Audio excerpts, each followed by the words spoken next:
Hi guys, thanks for joining. Can you hear me? Volume okay?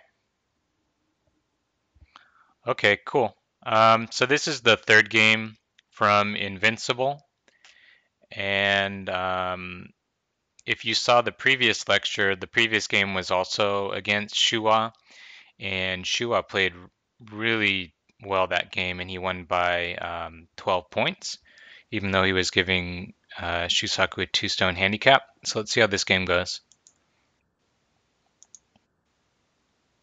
Um, Again, as discussed in the first two games, this A move was just the standard response at that time. It sounds like Alex can't hear. Everyone else can hear though, right?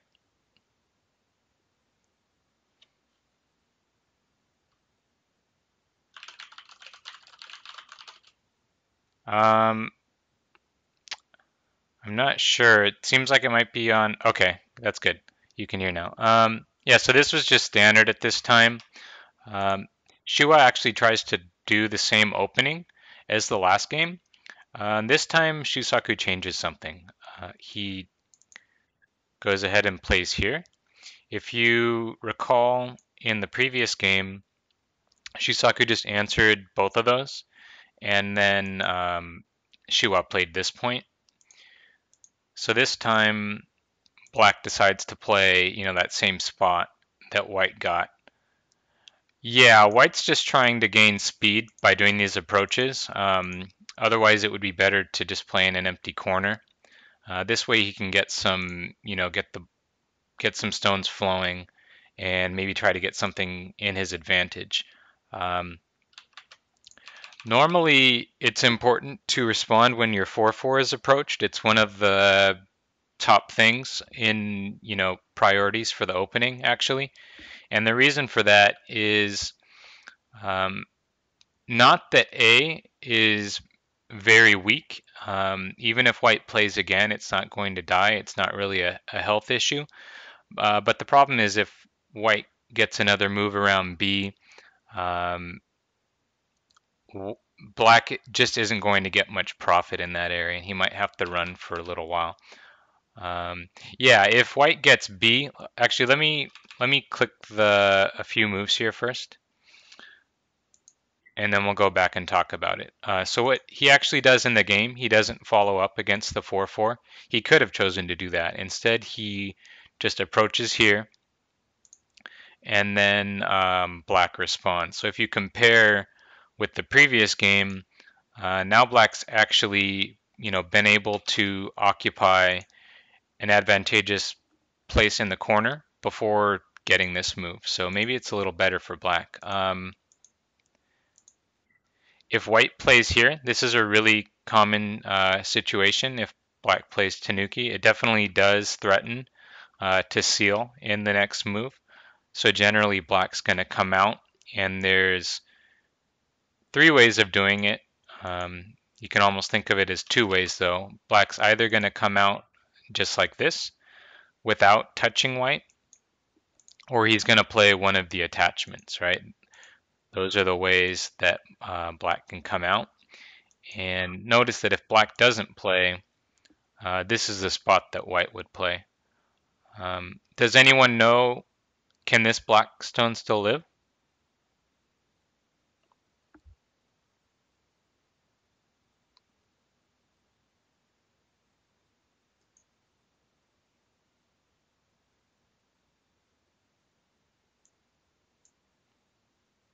Right. It can still just barely live, but white is getting influence in basically every single direction. Let's see, who is stronger in this area without P15? Do you mean at this point, right now? Definitely white. You can just look at the situation simply. I mean, black's got a stone up here, but I mean, it may help in some big fight, but it's really far away, so it's not really reasonable to think it's going to make any difference. B is empty, so the top right, you can just look at it as, white's got two stones, black's got one stone, so white is stronger there. 016 mustn't be as good as jumping out. Oh, you mean playing Kosumi. Right, this would be the proper way to play if you didn't want to help either white stone. This would be the way to play. So let's get back to the real game. So now white pincers. One thing I forgot to ask here, now we've already seen it, so I won't bother asking, I'll just discuss it. A lot of players, as black here, feel that they need to respond. Um, Otherwise, white's going to do something and they're going to get in trouble and it's not going to be good. That's pretty much just a big misunderstanding. In this corner, there's one black stone, there's one white stone. The only thing you can say is that it's equal. And so black can definitely tanuki. And another way of looking at this is if white plays a 3-5 point, the most common way to approach that is right here. And you can't say that that's a good move, not a bad move, right? And that's the same shape. So black can ignore, and he does. Um, a little different because A is a 3-4 stone, which means it's directional. It points in a particular direction. A 4-4 stone is symmetrical, right? And it's also higher. So generally, when you get the double pincer on the 4-4, it's a little harder for the 4-4 stone to find a base. But in general, it's the same idea, right? We're going to approach from both sides. And now black plays what was a common joseki at the time. He attaches. So he touches white, and that's okay. In this situation, white has a lot of friends around. So in any comparative sense, A is a strong stone if you compare it, to black's weak C stone. So he attaches. Right. F17 is putting the maximum pressure on black's B stone, and it's also looking to develop the top. So it looks like a pretty good move. Black attaches. White's gonna Hane. That's a natural move, right? This raises the top position, also takes a liberty from black. And now black plays here. This, I don't think this is really common nowadays. Um, I've only seen this in this game actually, but apparently this was a common joseki at the time. And it is in the Joseki dictionary if you want to look up the different variations. Essentially, this is just a light way for black to play. More normal would be to follow this up, make this stone strong, and then look to either cut at A or to follow up against this B stone somehow. Um, there are also variations here, and I don't know most of the variations here, so I'm not going to go into that too much. I'll just show you what they played in the game. White plays here, threatening to come through. Now black extends. Notice the shape it looks kind of funny for black, right? But it's actually okay. White goes to come through, but black is all connected because this move is sente, right? He gets to play this, which threatens to capture the A stone. Right, exactly. So white has to connect, black gets to connect, and now white takes the 3-3 point, which in general is an extremely important point when it comes to a fight like this. For one, it's just huge in terms of points, and it's also the difference between, not letting A settle so easily and settling B. Right, exactly. However, when I looked this up in the Joseki dictionary, nowadays it says that this is not recommended. So let's see what happens, and then we'll go back and take a look at why that is. The shape looks strange, right? But we'll see. Black actually gets a reasonable position out of here. He jumps. White plays Atari. The A stone is not important, right? It's not a stone we want to save. So black just backs off. White keeps pushing, creating a cut here, but white can't cut because black would just play the snapback immediately, right? So white has to fix.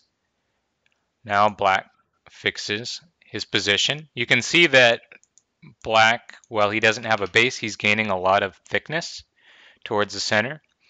And white still wants to come out here. Otherwise, this Hane can be pretty powerful. The B stone can also be attacked later. So this is like the proper move locally. So this is what happens in the game.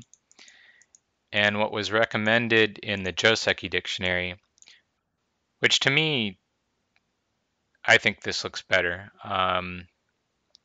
If white just plays this Atari, which looks like a natural move, then black, of course, is going to take the 3-3 because white didn't do that. Black is basically alive now, but white gets to push and then can jump here. And to me, it looks like white's gaining quite a bit on both sides. Maybe this would have been a better way to play. Then again, it is a handicap game, right? So, I mean, there's value in the fact that black doesn't have a base yet. So maybe that's what Shuwa was thinking. So what are we going to do with this group? This is pretty strong, right? So we want to use it to attack. Any ideas? What's our target? It's got to be the A stones, right? So, right. So black plays this pincer.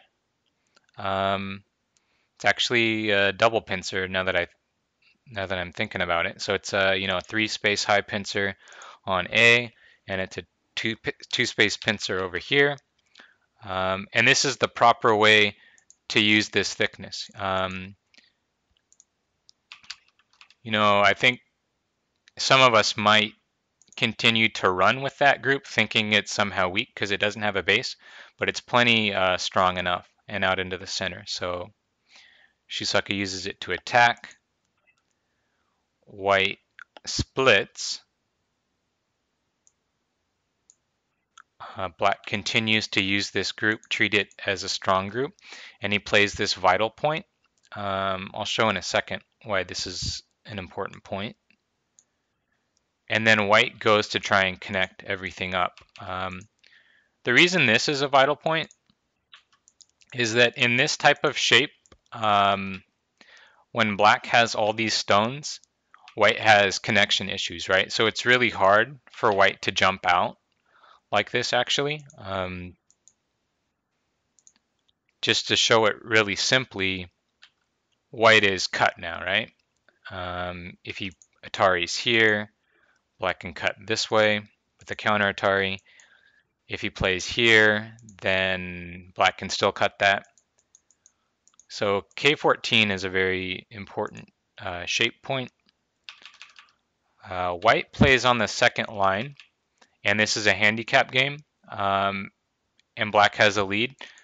So black actually decides to keep this game really simple here. He just says, okay, you want to play on the second line. I don't mind if you connect on the second line.